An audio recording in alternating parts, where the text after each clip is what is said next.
Taloy, tapat ni si Taloy. Good morning guys, tapat ni si Taloy. Tanaloy.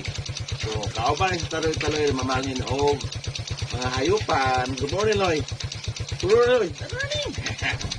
Apa ka ba, Loy? Apa ka, Loy? Kaya si Taloy. Muna yung bodyguard ni si Taloy. Si Taloy. Lupad, Loy. So, di na ito, pasibadaan na ito mga hayop, ire, mga langgam.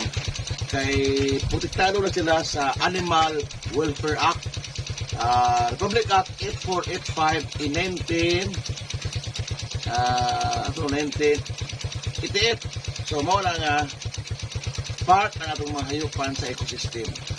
Ang langgam mukaon sa mga kuto, kato sa hayupan niya. Si Taloy mukaon pa sila, Loy. Ay ka naman ako ya, ay ka na tabon, Loy. Muna yung loyalty of the dog. Doon na may duha ka klaseng loyalty. The loyalty of the dog and the loyalty of the cat. So, kining loyalty of the dog, kinsay yung amo, dito ni siya mo marikot, mangita ni.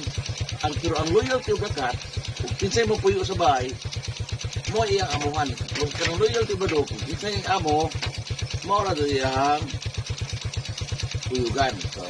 So guys, tanong tutuloy.